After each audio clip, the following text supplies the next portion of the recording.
This is Jim Minion from Two Loose Screws. I'm listening to Barbecue Central. Let's go! We'll do it live. Okay. Well, do it live! I'll write it and we'll do it live! So to get that perfect barbecue, you use wood. Are you sure it's safe? Whatever. We put the lighter fluid on, strike your match, and... Oh! Should we call the fire department? That might be a good idea.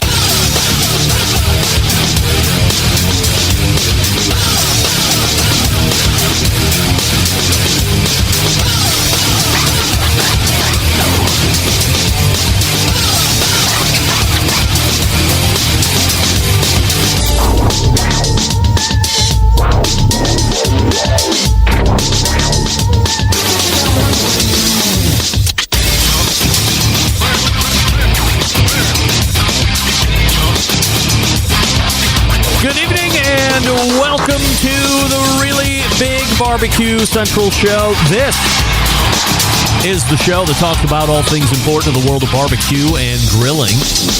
The show originating from the Rock and Roll Hall of Fame city, Bomb City, USA, Cleveland, Ohio, the barbecue capital of the North Coast. I'm your program host, Greg Rempe. Happy to have you aboard here on your Tuesday evening's live fire fun and frivolity. If you want to jump in on the show this evening, if you want to follow the show during off hours, but you don't know how to do it, here's that info. You can get in touch with the show by sending an email to Greg at bbqcentralshow.com. Follow us on all the social media channels at BBQ Central Show. And be sure to subscribe to the show podcast feed on your favorite podcast platform. Anything else you want to find out about the show can be found at the main website, thebbqcentralshow.com. And here's what's happening in case you can get the newsletter coming up in about 13 minutes from now. The second Tuesday of a month can only bring a visit from the man who has created the pinnacle of barbecue websites across the globe, Meathead from AmazingRibs.com. Tonight we'll be unveiling something that's going to be taking place this coming weekend that only I will be taking part in. And then a little later in the weekend, maybe something everybody could take part in if you have known about it. If you're out of town and you don't know about it, it's going to be hard to get to, but not worth the effort. However, I am talking in tremendous code right now, so just sit back, wait for it a few minutes, and we'll talk about it with Meathead. And we will also talk about tailgating, because as much as everybody doesn't want to admit it, some are starting to wrap to a close. However, the bright side or the silver lining means football season's getting ready to start, both pro and college, and that means fall time equals tailgating time, eating outside, eating in parking lots, all that fun stuff. So we'll talk to Meathead about that as well. And then 35 past the first hour, the other second Tuesday of the month, regular guest, Robert Moss from robertfmoss.com. Plenty to talk about with Robert. So a month ago, we were doing our new content pre-recorded bits for those 2 weeks while we were in Houston. And now we're back live. So we'll talk about what's happening in the food/barbecue scene in Charleston with Robert. We'll also talk perhaps a little bit of Memphis in May and plenty of other things as well. And that'll bring a close to the first hour. Then we'll move to the second hour, where we will find an interview with now second-time guest, first-time live, the founder and current CEO of Blackstone Products, Roger Daly, joins the show. Keeping with only the highest level executives in the live fire industry coming to this show to talk about where the present state of business is finding their company, and then we'll work our way into the specific products of both the griddle and their now second-generation pizza oven, because pizza ovens are all the rage and have been over the last small handful of years. So we'll talk to Roger about all of that and more. We don't have a 35 past the second hour guest, so we're not under a time constraint with Roger. So if it stretches out a little bit because the information and the conversation is good, we can do that. And then we'll wrap it up with him. And whatever is left over in the open segment, 35 past the second hour, we will talk about the debacle that is the Memphis in May festival currently. Big stuff out of here. If you're not following it, if you don't follow me on social, I'll tell you how to do that here in just a second. just going off of what I know, what I've read, invoices I've seen, stories that I've followed up on, comments that I've been trying to get from both the Memphis River Parks Partnership and Memphis in May International Festival. Things are in dire straits if you're looking at it right now, and I will only report what I know. I also have some comments from some fairly big players / participators in Memphis in May, what they're thinking that's going on. So whatever's left over as we close out the show, we'll talk about Memphis in May. We'll get you up to speed if you don't know what's happening, because in 4 days, and actually it'll be less than 4 days as we're closing out on August 8th here, so let's call it 3 days, a pretty big payment has to be made to somebody, and I don't know if whoever is supposed to be making that payment has the funds to make that payment. So we'll talk about it all at the close of the second hour, and then we'll close the show, and that'll be that. So the show laying out, Meathead coming up here shortly, Robert Moss after him, Roger Daly in the open of the second hour, and then some Memphis in May talk as we close out the show. Don't forget you can follow me socially on Instagram, Twitter, TikTok, and Snapchat at BBQ Central Show. I say Twitter, of course, I mean X at this moment. So if you're following me, if you had followed me on Twitter, you're still following me on the X, and it's still at BBQ Central Show. And I bought a brand new blue check mark, so that's also coming through. I feel very valid at this point. We also say good evening to those of you watching tonight through one of our video streaming platforms. You can go to Facebook and Twitch /BBQ Central Show. You can also watch on YouTube, which is youtube.com/@BBQ Central Show, where you will find a new YouTube poll question of the week. And I'm asking everybody this. In keeping with the Memphis in May topic that will stretch through 2 hours, would you care if the Memphis in May barbecue contest went away forever? And currently, 67% of you are saying yes, you would care. 33% of you saying you would not care. I will reserve judgment as I want to think about it a little longer before I give you my answer. We'll also ask Meathead and Robert Moss and Roger Daly as the course of the show ends up. And as much as I tried to promise last week on getting you a final count at the end of the second hour, I didn't do it.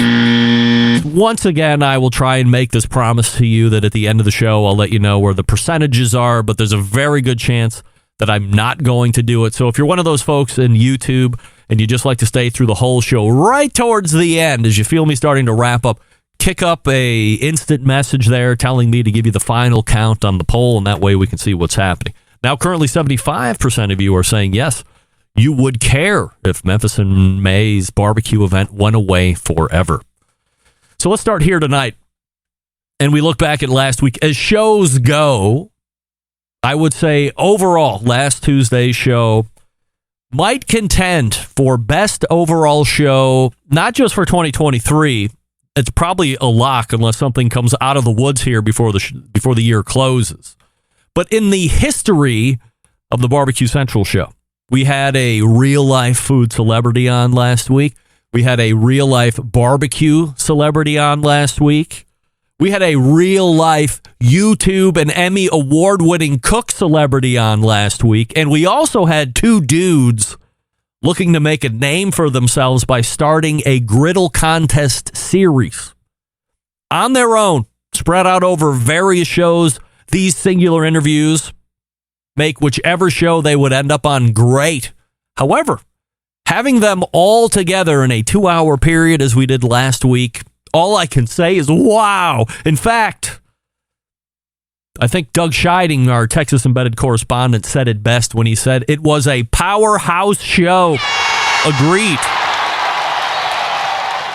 If I was going to look at walking off on one show after it was done, that would have been the one. If I would point to a show as an example of what the BBQ Central Show encompasses and covers, that is the show I'm sending out for people to watch and listen to. So I want to thank everybody who took part in the show last week. A tremendous success. And from every person that I heard from, they thought it was a great show. So we will, by the way, if you're new to the show, make sure you listen to the show this week in its entirety. Then go back into the podcast feed and listen to hours 1 and 2 from last week. Incredibly good. Little feedback from the shows last week. Terry in Ohio. Mr. Rempe, once again, you prove why the Barbecue Central show is on a level all of its own when it comes to the content and quality. Last week was packed full of information and fun. Longtime fan, and thanks for putting in the work to bring us the show each and every week. Mostly podcast listener. Regards, Terry. Terry, thank you for writing it. Jim in North Dakota. Somebody lives in North Dakota. All right. Greg, I'm a huge Michael Simon fan and was so excited to hear him on the show this past Tuesday. You two seem to have a real connection. He seems to be a great guy, and the interview was great as well. Thanks for the great entertainment and education each week. Longtime listener, podcast only. Regards, Jim. And finally, Mike in Tennessee. Greg, am I the only one that heard Darren Worth talking about Memphis in May and felt like he wholly took a crap all over it and those who have won in the past? Darren said a lot of good things in that segment, stating that the contest was more or less rigged or fixed is not something I expected from someone like that. Smelled like a little sour grapes to me. Love the show. Regards, Mike. Mike, we might talk a little bit more about that in the second hour, so stay tuned for that. Before we get to Meathead, I ask you this question, my friends. Are you tired of settling for mediocre grilling experiences? Yes, of course. It's time to step up the game and bring the ultimate flavor and cooker to the backyard barbecues. Pits and Spits Charcoal Grills offers the highest quality live fire cooking experience that you could get in the market today. Using either wood or charcoal, their solid fuel grills produce those classic flavors you're looking for when you have the time to fire up the grill and cook for family and friends. With a large adjustable fuel tray, you can raise and lower the fire to control and fine-tune the heat. It's kind of their take on the very popular Santa Maria-style grills that you might be seeing around as well. So here's what you do. You check them out online, pitsandspits.com/BBQ Central. Once again, that's pitsandspits.com/BBQ Central, and the Pits and the Spits with the double T on both. And then as you're checking out and buying your charcoal grill from Pits and Spits, use the code Charcoal Central, all one word, Charcoal Central, for $150 off any charcoal grill that you buy. Once again, pitsandspits.com/BBQ Central. And then as you're checking out, promo code Charcoal Central for $150 off any charcoal grill that they make, and their beauties will last your entire lifetime. Give it to a kid or neighbor's kid. They'll have it for their entire lifetime. We like to call it an heirloom piece, is what it is. The quality is so good, the materials are so good, the manufacturing is so good, it will last for generations. So buy it once and only cry once, right? Buy the best, only cry once. Meathead is coming up next. Stick around, we'll be right back. You're listening to the Barbecue Central Show.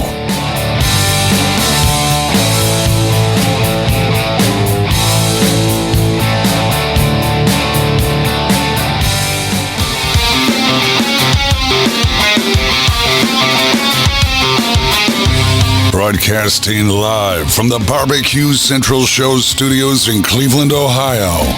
You're listening to the Barbecue Central Show. Once again, here's your host, Greg Rempe.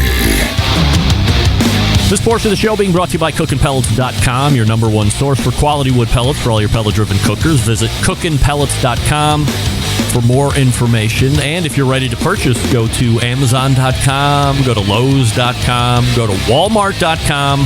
Not only great pricing, but great shipping as well. Great folks over at cookinpellets.com, longtime sponsor of the show. My first guest here this evening has created only the most popular, the most heavily trafficked barbecue and grilling website ever to be seen on the globe. He is a best-selling author, a Barbecue Hall of Famer, and a Barbecue Central Show's guest Hall of Famer. Who else am I talking about other than Meathead? Meathead, hey now. Are you talking? I don't hear you. I don't. That's all right. Everybody take a deep breath. Remain calm. And, oh my God. I had the mic off. Meathead! I had the mic off. I thought we were all going to get bent out of shape about how crappy my connection software is and all this other stuff. Oh, Christ. Must have been the loose nut behind the wheel, as we say in the trucking company. It's just, and I'm also an FOG. Yes, that's right. Friend of Greg. Friend of Greg, absolutely. But BFOG, if I might say so myself. Best friend of Greg. Shall we tell folks what we're going to be up to this weekend? We might as well. Barbecue Central Show exclusive news update. We are going to the Rock and Roll Hall of Fame. How about that? Meathead and Greg. Now, And then we're going to Jerry Umansky's restaurant, The Larder. let me tell you something. For people that didn't just pick up on that, Meathead is getting on a bird and coming all the way over to Bomb City, USA. And on Saturday, we are going to be gallivanting around my fair city, where I will be taking in the first time ever in my life as somebody who lives 10 miles away from it for however long it's been open, 20 years or whatever it is. I will be going for the first time ever to the Rock and Roll Hall of Fame with Meathead.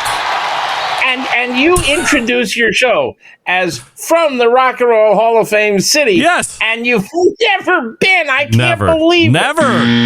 Well, look. I can't wait. You must have forgot, Meathead, that 20 years ago when the Rock and Roll Hall of Fame opened, I said, I'm not going to go until you come to Cleveland. We're going to go together. And I held firm to my promise. And don't you try and remember if I actually said that or not, because you will prove right. I can't wait. Yeah, it's going to be great.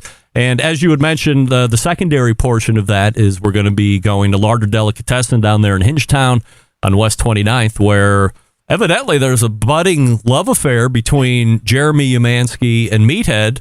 It's all reciprocating love, which I didn't know about. So it's going to be a great eating experience. But I would imagine that you're going to be looking to glean as much information on fermentation and dry aging and all this other stuff that Jeremy's really an expert at, right? Yeah, Koji. Koji. Well, you and I did a session on Koji, but he's the reigning expert.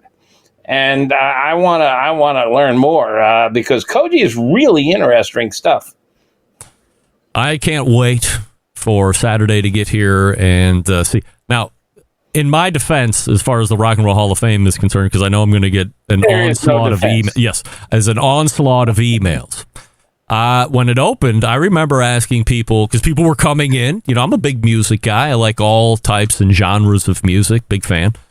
And they would come in. I said, hey, what did you think about the Rock Hall? And everybody was mediocre at best. Nobody ever told me, man, it was the best. It was great. I could spend all day in there, whatever. I mean, you hear that enough.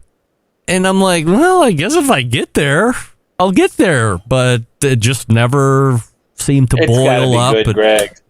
It better be now, because otherwise I'm going to be embarrassed that you're there and you're going to be like, well, we could have went to the Seashell Museum.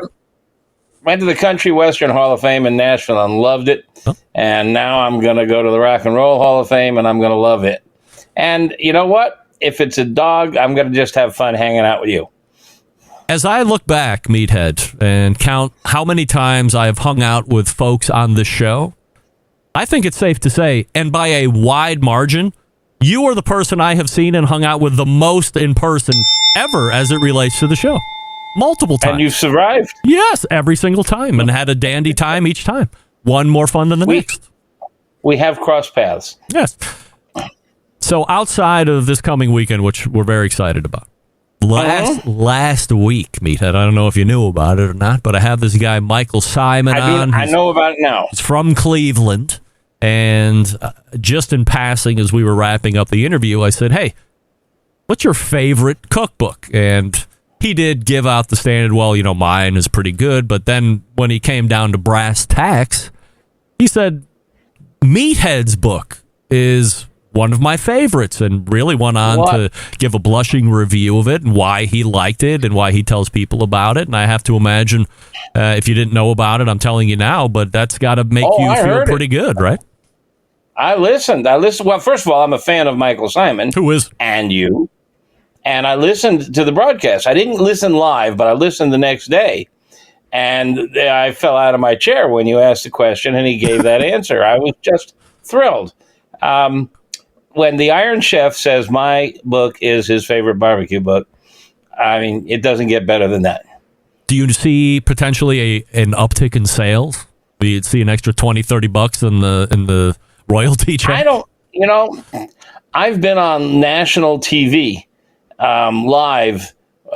Rachel Ray and the Harry Connick Jr. show, and barely moves the needle. The book has just clipped along nicely. Came out in May 2016. 250,000 copies, which is tremendous for a cookbook. Most cookbooks 10, 20,000. Wow. So I don't obsess over it. I obsess over right now. I've been playing with a griddle. I mean, I'm a little behind the curve. Mr. Blackstone, forgive me, but I've actually I got a stainless steel griddle top that I've placed on my Heston gas grill. Heston. And I'm playing with that. And the first thing I ran into, and people who are just thinking about getting it, now I've been griddling on a cast iron pan, 18 inches cast iron flat top, but it's a lot different than this big old thing, and it's a dickens to clean. And that has really been an eye opener. I mean, cooking on that thing, you get a lot of scum, residue, burn, and if it's cast iron, you don't always see it. But on stainless steel flat top, you see it, and you want it clean. Huh. I never thought about stainless steel griddling. All the ones I've ever seen is the rolled steel flat top. Well, stainless steel is what a lot of hamburger joints use. What's the famous one out of New York that everybody's raving about? Can't remember its name. I'm having trouble with names in my old age here. But they're stainless steel. A lot of them are stainless steel. And they're just hard to clean. But the black ones must be hard to clean, too. You don't see the dirt. I'll tell you, I am slowly falling out of love with cast iron. Oh. I have been, I've got a whole chapter in my book on cast iron and how much I love it, and I'm starting to fall out of love. It's really hard to keep clean. You're falling out of love really with cast iron, generally speaking, pans and everything? Yeah. Come on. Pans, griddles, flat Season tops. that thing up. Meathead, you're being outrageous. Cast iron pans are easy to maintain. You take your beautifully seasoned cast iron skillet, and I have many. Yes. And you cook on it, you clean it, you season it, you put it away, and then you take it out, and then you take a paper towel and wipe it. All right. And that paper towel comes off brown. It comes off brown. What is that brown? Well, what is it? It's dirt. It's grease. So rinse it out. Well, you rinse it out and it doesn't go away. You got to wash it out and you got to use soap and water. All right. And actually you can use soap and water. Yes. I've learned. Yes. Without destroying it. It's just really hard to get clean. And if you've cooked fish in a cast iron skillet and come back and do a steak in a cast iron skillet, it's going to taste like fish. Yeah, I mean, I would never eat fish. I'm not a fish guy. You don't eat fish at all? No, it's gross. Oh my! Yes. If I was raised on the coast of Florida, and if I was still there, you'd be addressing me as fish head. That's right, fish head. You. What's the thing you always say? If something was put in the middle, you wouldn't know which way to go. If it was that's sea clam. bash and clams. If I was placed equidistant between a lamb rack and a beef rib rack, I'd die of starvation trying to pick out which one to eat. They're both fabulous, and that's one of my favorite sayings. As I said at the beginning of the show, Meathead, whether we like to admit it or not, summer is rapidly coming to a close, which means that tailgate season is quickly coming upon us, and that was a topic we wanted to talk about here this evening. So just from a high level, how do you look at tailgating? Do you see it as solely a fall/football thing, or does it not matter? Tailgating can be had much like we barbecue and grill all year round. It's something you could technically do all year round. I'm a football fan. In fact, I was just interviewed this week by ESPN Radio. And that's my sport. I played high school and a little bit in college, and I don't know many people who tailgate at baseball games or basketball games. Football is tailgating season, and it's on us now. Even though the Bears and the Browns are not that exciting, who cares? We have good food and drink if we tailgate well. The question that always you have to wrestle with is, are you going to do all your cooking at the game, at the tailgater, or are you going to cook in advance and bring it to the game and reheat it? And that's the first question you got to answer. I mean, you're not going to do ribs at a football game. We know they take 3 to 5 hours depending on the cut.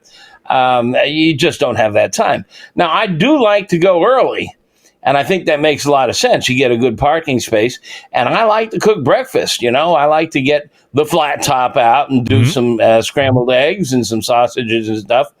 And then when the gang rolls in, we'll have lunch. But I look for stuff that I can cook hot and fast. And my go-to is flank steak. And I often just bring a cheap hibachi, because I can get a flank steak right down on top of the coals and sear the snot out of it on both sides and have it done in 20 minutes with a great sear and be medium rare. And I don't have a big rig to schlep around, and I don't need to worry about anything. That's one of my go-tos, because everybody loves a good steak. Let me warn people, especially if you're in pro football territories, make sure that you are in contact with the municipalities that are running these large parking lots, or the management companies that are running these large outdoor parking lots. In Cleveland, we have something that's called the Muni Lot, which is legendary for the amount of people it holds. The tailgating starts at 6 a.m. in the morning, sometimes a little bit earlier, so you can get a breakfast and potentially a lunch in there before you go into the game.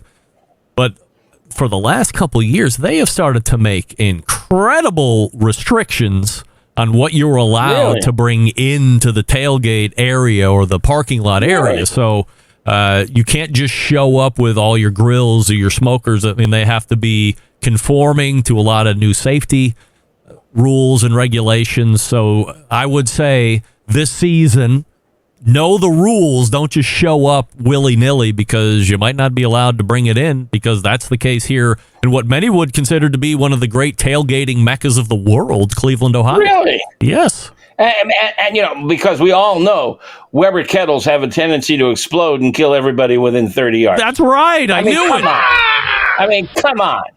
Gee, willikers. Hey, I got a trivia one for you. All right. Did you know that the gridiron, the football gridiron, is named after a cooking device? The gridiron was a grid made of iron that was used in fireplaces, and it looked just like the football field layout. It was a grid laid out with stripes, and when they created the football field, they said, "Hey, that looks like a gridiron," hence the gridiron. Really? And what was the game played with? A pigskin. Now, of course, they're not made from pigskin anymore, but football has deep roots in barbecue. Well, that all makes wonderful sense at this point. Now, if you don't want to cook at the site, you can cook in advance, and I know folks who do. You got to have a brisket, you got to have ribs. You can cook them the day before. And you can bag them, and you can chill them, and you can bring them to the site and just retherm them, as they say in the restaurant business, or reheat them. And that works perfectly well. But you're not going to do a low and slow rib or brisket or pulled pork at the game site. But you can bring it to them. And there's some other tricks that people do. For example, you can mix up the scrambled eggs and put it in a Ziploc bag. Or you can mix up your pancakes and put them in a Ziploc bag. And you bring them to the game fire up your flat top or your griddle and just pour them on, stir them up, and away you go. You can put the bell peppers in there, the sauce, you can put everything in there and just have it in the Ziploc bag. So you can find ways, and I've written about some of this on AmazingRibs.com, but here's another concept that's fun. If you can't go to the game and tailgate, couchgate. And you can do something that the Aborigines used to do, and that is eat your enemy. Now, if your team's playing Chicago, you make Chicago hot dogs. Very distinct style, very distinct recipe, unique to Chicago. A Detroit Coney dog, a Seattle dog, a Cincinnati dog. So you can make hot dogs that are emblematic of the team that you're playing. Playing the Miami Dolphins, fry up some fish. And that's kind of fun, Eat the enemy. Deprive them of their energy. New Orleans Saints, how about a little gumbo, right? There you go. Got it. Well, I mean, why not? You mentioned it, Chicago dog. Can you give us the quick recipe to that? A true Chicago dog? It's classic.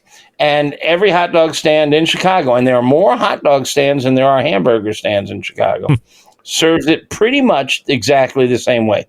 It's usually a dirty water dog, which means it's simmered, not boiled, in water. And it gets the nickname dirty water because you keep eating hot dogs and it extracts flavor, and the water gets kind of murky as the day goes by. It's hot enough to make it safe. And then, so it's simmered in water. It's on a bun with poppy seeds, not sesame seeds. And it's dressed with, now let's see if I can get the 7 ingredients right. A dill pickle, a neon green relish, mustard, chopped onion, tomato, celery, salt, and I lost count. Am I missing something? I think I got them all. And it was called.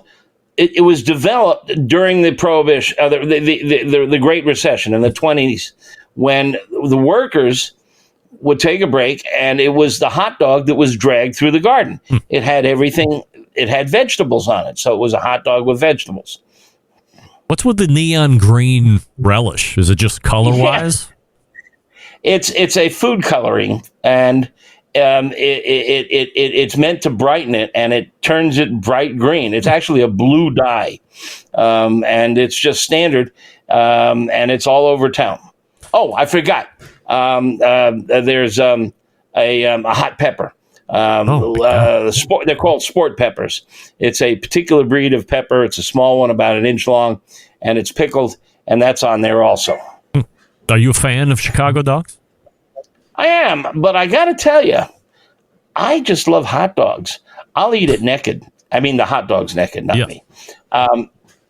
I'll just eat a plain old hot dog on a bun, nothing on it.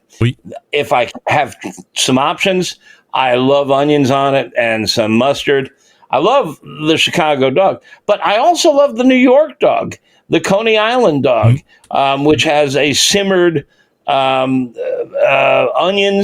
and it has sauerkraut. By the way, I'm a fan of the idea that there are these regional hot dogs. They're distinctive for the regions around the country. There's the Dodger dog and the Seattle dog and the Cincinnati dog and the Detroit dog, and they're all different. And I wrote an article on the website called The Hot Dog Road Trip, which takes you through all of the different styles and the recipes. And I absolutely love most of them. And I have the recipes for the toppings for the Coney Island dog. In Detroit, they put a chili on top that's made from the heart of the steer. Organ meat chili? Yeah, well, it's heart. I mean, that's a muscle. I mean, it's just like a leg muscle or an arm. It's just a muscle, but it is, it's minced up and they make chili out of it, and that's very typical in the Detroit and the Michigan area. Wow. All right. Well, if you want to learn more about hot dogs, if you want to learn more about tailgating, go to Meathead's website at AmazingRibs.com and check out all the information that he has over there.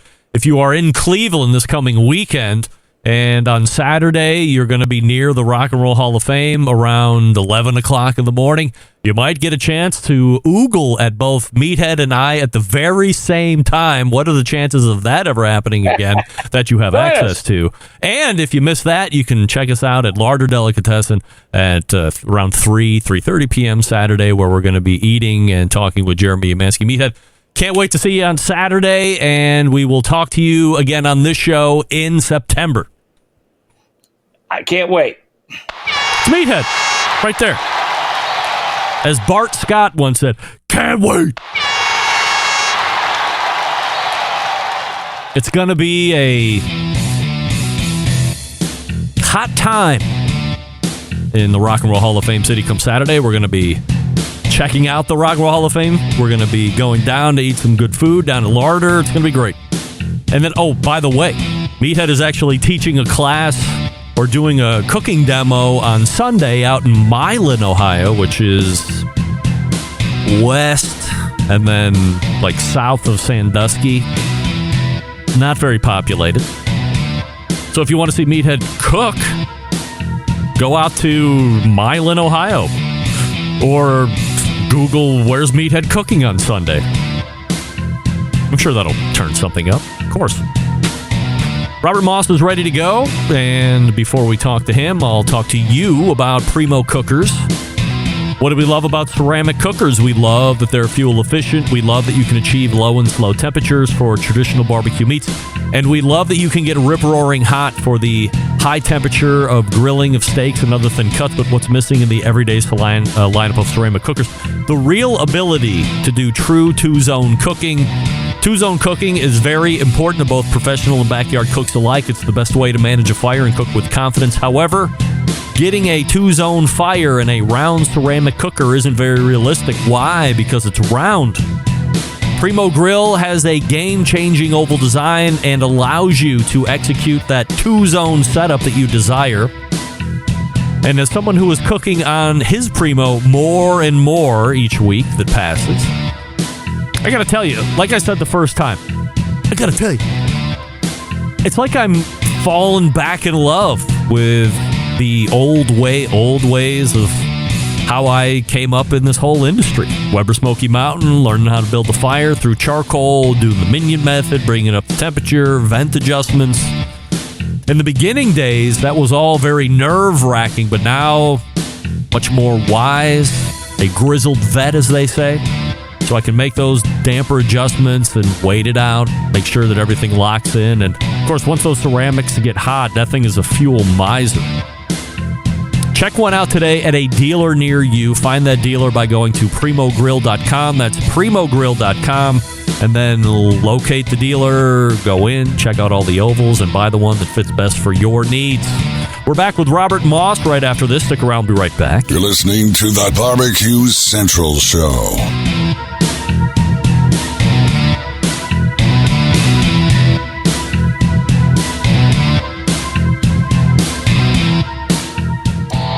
Howard Stern, Jim Rome, Dan Patrick, and Greg Rempe. The Mountain Rushmore of talk show entertainment. Now, let's get back to the Barbecue Central Show. And we thank Meathead for joining us the last segment. AmazingRibs.com is the website. This portion of the show being brought to you by Fireboard 2. Monitor up to 6 different temperatures simultaneously. Connect to Wi-Fi for cloud-based monitoring, or connect via Bluetooth. If you have any smart speakers in your home, you're in luck because Fireboard is fully integrated with both of those.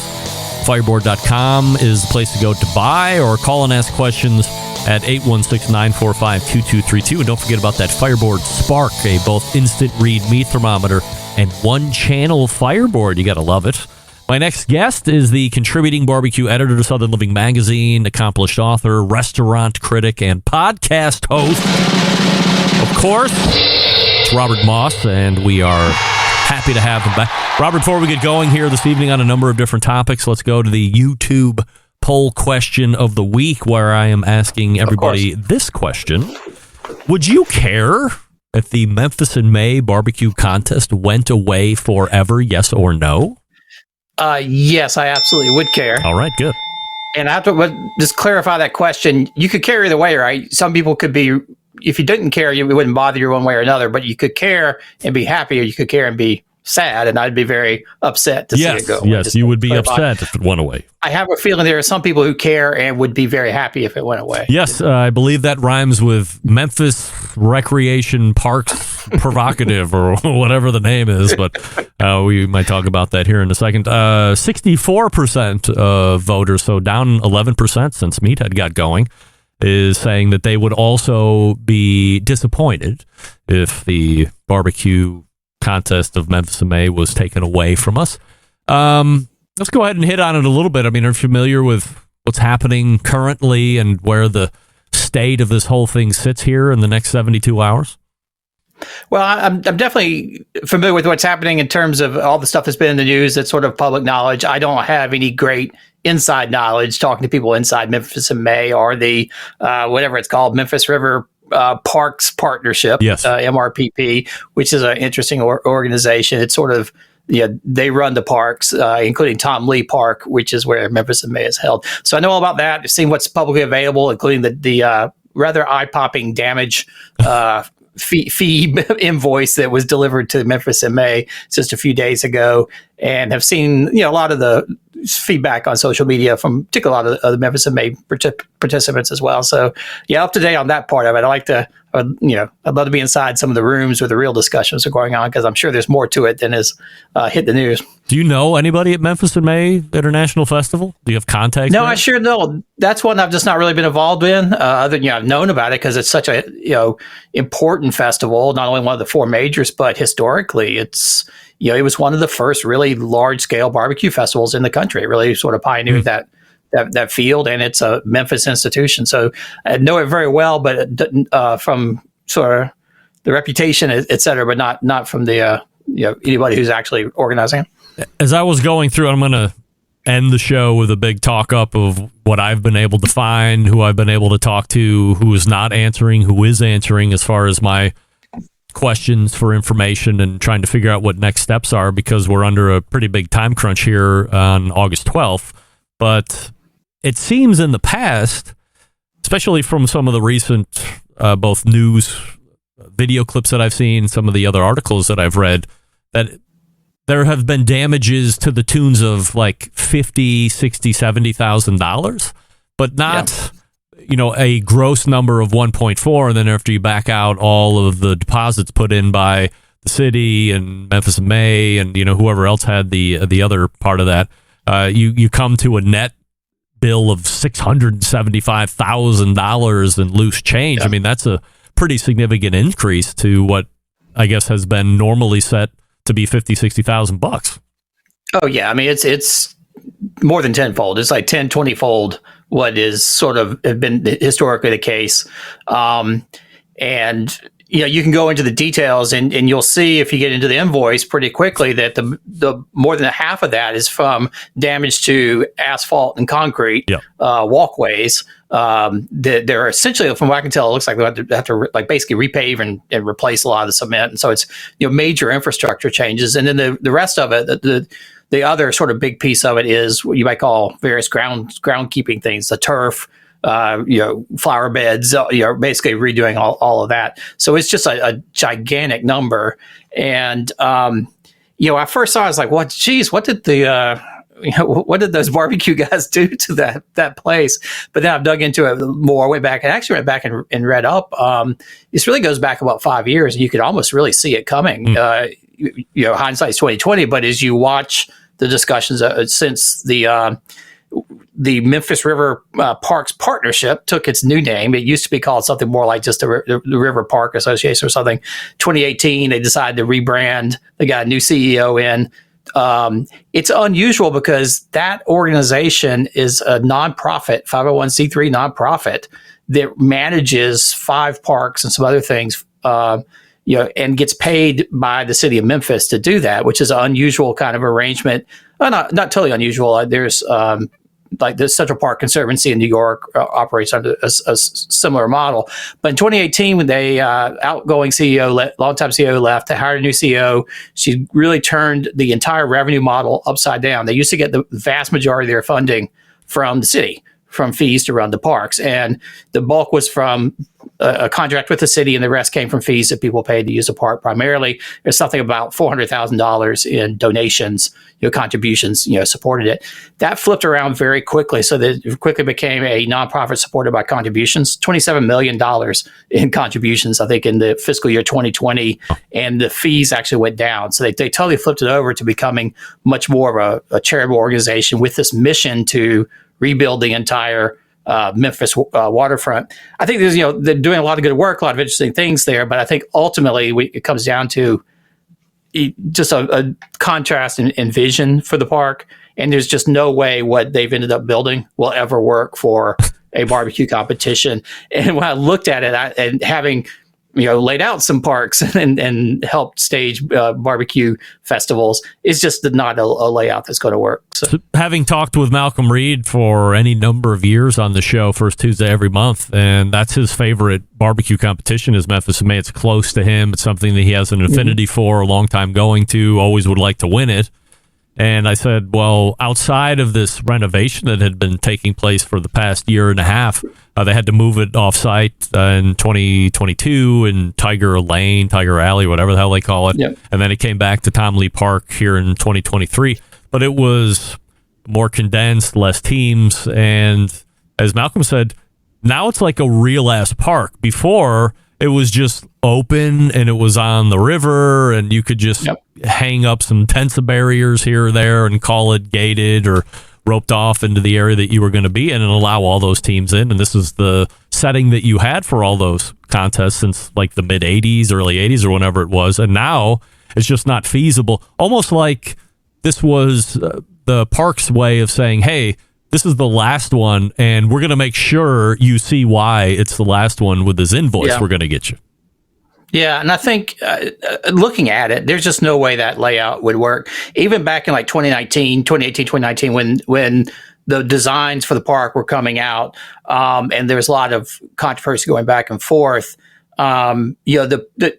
the people who are on the side of redoing the park are saying, well, this is a park that we should be able to use the other 11 months of the year, even the other 355 days of the year. And admittedly, if you look at it when there's not set up, when the festival it's not there, it's a big mile-long expanse of grass. It's pretty just a wide open space. And, not a lot to, you could certainly plenty of room to walk around and do stuff, but there's not a lot going on. So they've really rebuilt it, and it's really nice. And they've done a lot of great things, but they've carved it up in such a way that you're not going to be able to get, they had to slash the teams, I think, from like 250 teams down to 150. They lost almost half the square footage of the park, and then they have all these fancy flower beds and trees and asphalt, nice jogging paths and everything. But of course, if you try to load in, I think I went back and re-listened to Chris Lilly and Mo, and they I think they mentioned how tight it was, and it's just not set up, which is fine. You have two competing visions for what this park would be.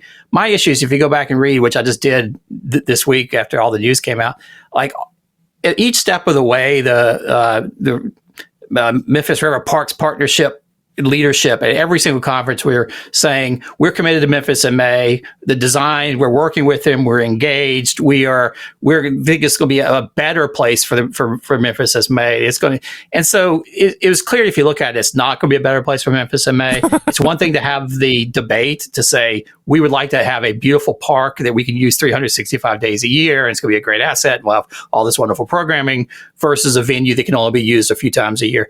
But let's have that debate. Let's not say we're going to support this great festival, we're all on board, and then stick them with a $1.4 million bill, which is just crazy. Do you think this is the end of Memphis in May, period, or do you think it's going to move somewhere else? Because Chris Lilly said you move it somewhere else, it's automatically going to become a financial loser, because you're not at the end of Beale Street like Tom Lee Park is, so you can get a lot of foot traffic, a lot of gate admission, all this other stuff, or people at the festival can go into Beale Street and bring their monies into the local economy. You move it somewhere else, and you're not going to get that benefit. I hope it's not, though. I can really see how it's going to be a struggle to do it in that venue along the river is so classic, and it is right there by Beale Street. It draws lots of people down there. So I think I'm hoping it's not doomed, but it's going to have to be a very different festival. They'll have to probably rethink the whole model and how it's going to be structured, and find a suitable venue for it. I certainly won't. I don't think it can go on in sort of the current iteration. I don't know how many other barbecue editors there are currently in the country, but there was a convention of barbecue editors in Charleston, South Carolina, not too long ago. Tell us a little bit about that. Yeah, well, we need the two-top table at Rancho Lewis to accommodate us, because it was Daniel Vaughn and I, who is the barbecue editor for Texas Monthly. There's some other barbecue writers out there for sure, but I don't know that anybody else has I think we're the only two with the barbecue editor title. So last time we had it was in Dallas. I was out in that area doing barbecue visits, and called up Daniel. We met up, and then he was coming to the Carolinas. Really, I had fun talking to him. I guess he was sort of halfway through his trip by the time we met up. He came down through the Carolinas, and it was really his first trip through sort of mustard sauce and hash and rice territory. He really never had that mode of barbecue, so I enjoyed getting his commentary. Of course, he was also trying all the brisket that he could find in the Carolinas, which is sort of a mistaken, sort of a foolish mission if you want to find great brisket. But we met up at Rancho Lewis, which is John Lewis's of Lewis Barbecues Tex-Mex. Actually, it's not Tex-Mex. It's his sort of tribute to the cooking of El Paso, which is where John Lewis grew up. It's really a fantastic place. They make their own tortillas. There's Hatch chili everywhere, and then they do these fantastic mesquite smoked back ribs, sort of like the way they do barbecue old school style out in El Paso, and there's nothing like it, of course, anywhere in Carolina, but it's even hard to find in Texas. So we had a great meal and great discussion of barbecue, and a lot of good back and forth over brisket versus mustard based barbecue. Is he still looking to see Texas's imprint across all barbecue meccas and all points in between, and kind of laying claim that Texas is continuing to be the model to follow? Yeah. I think Daniel's grown, his horizons. It's good for him to get out of Texas and see the larger world. Get east where people have been doing barbecue for a long time. But I think that he is growing, like I'm growing as well, to appreciate the broader perspective or the different types. He wrote a whole book with Sam Jones about whole hog barbecue, and really, I think has come to really appreciate the variations outside of Texas. But however, he is the barbecue editor for Texas Monthly, and so he's not going to come to Carolina and then come back and just write about hash and rice and mustard sauce. He is checking out all the Texas style joints and sort of chronicling Texas's spread and that type of thing. So he's doing a little bit of both, but I'll say he did a good mix of sort of old school Carolina places and new school Texas inspired places when he was visiting here. If I'm not mistaken, we're roughly a month outside of Southern Living's unveiling of their 2023 top 50 barbecue joints. Am I on that time frame? Yeah, that is correct. I think the next time I come back for the second Tuesday, it should be hot off the presses. Oh, and great. We can reveal it. I did submit last week the list and the copy. So the public production process is underway of transforming just my list in words into the full list. So that's been interesting, and I put a lot of effort into it, revisit a lot of places, and it's good to have it put to bed. But of course, like any list, as soon as it's done, I'm already thinking about moving on and trying the next places. And it's just you? It's just me. Wow. Yeah. Now Daniel, I don't know, Texas Monthly, they do theirs every 3 years, and he enlists a whole bunch of interns and people to go, out and scout for him. Yep. So which is fine. I do it all myself, though. I have an army of scouts who are out there that just are friends and people I follow to try to nail down who it is. But yeah, I do it all myself, and I do visit every restaurant on the list. I visited every restaurant on the list multiple times, except for the ones that are new on the list. There's only a handful that I've only visited one time, and made a big effort this time around to look at, where we haven't visited in 2 and 3 years and go back and revisit those, particularly the ones that were toward the top end of the list. I want to make sure I'd really gone to the higher end of the list. And I will say, just to tease a little bit, I was surprised myself. It's changed up a lot in the top ranks. If you look at the top 50 and sort of who's in it, there's not that many brand new restaurants that have never been in there before. But if you look at who's in the top 10 and what order they're in, it's quite different than it was just a year ago. And a large part of that has to do with I went back and visited places, and some have really stood up. Some have, I think, stepped up their game. Others, some old favorites have paled in comparison a little bit, and compared to some of the other ones. What's the territory that you're covering for the list? The list is what Southern Living defines as the South, and as much as I'd love to kick Texas out of the South, nothing against Texas, it's just too damn big to cover. But it is in our definition, so it does go all the way to Texas. That's as far west as it goes. It goes up to. It does include Missouri, very controversial with a lot of people. St. Louis and Kansas City are considered part of the South. And then it sort of goes along the Ohio River. So Kentucky, yes. Ohio, no. Which I think we've gone back and forth about a good bit. And we do tack Maryland into the South. So that's sort of as far up as it goes on the Eastern Seaboard. Baltimore's a large city. We like to have all the subscribers. In there, but Virginia, DC, Maryland, all makes a cut, and of course down to Florida. Do you think anybody in Georgia accepts anybody from Maryland as a Southerner? I don't. I think they have a hard enough time trying to figure out if they like Virginia enough to include them, which they should, but certainly not Maryland. Yeah, historically, Maryland was very much a Southern state. But that was 19th century. Some people would say that as you get up somewhere midway through Virginia, you start to sort of hit the edge of the South, and then once you get up around DC and Northern Virginia, you're in at least the Mid-Atlantic, if not the South. I think there's a good argument to be made for that as well. But we're in those middle states. It's a blurry transition. It's not a bright line anywhere along the way. Did you notice a large percentage of barbecue restaurants that were on the list last year go out of business, or were there any? No, surprisingly, one fell off the list that is no longer in business, if I remember correct. But the other 49 that were on it last year are all still going strong, and that is sort of amazing. I mean, lots of barbecue joints have closed up. I sort of maintain a running list of some of what I consider the classic old school joints. And speaking of the Carolinas, you hear a lot of them closing down, particularly when the proprietors get, they're ready to retire. They don't have anybody to hand it over to. But surprisingly enough, most of those sort of legendary top tier, they are continuing right along. I did actually write a whole bunch this year about the, which generation. It's the third or fourth generation. You're seeing increasingly the formerly kids who are now in their early 20s, mid 20s, starting to step up and really, become more involved in the operations with some of these places. So by and large, they are sticking around. And the one that fell off because it's closed, lost its location and is working on a new one. So it may reappear in the future. They didn't close 100% permanently. Next month, we will unveil the top 50 barbecue joints according to Southern Living magazine. And this is Robert Moss, second Tuesday of the month, regular guest. Robert, always appreciate the time. Thanks for coming on. Yep, sure thing. Thanks, Greg. You got it. RobertFMoss.com, his website, or make sure that you're checking out Southern Living magazine and see what he's up to as well.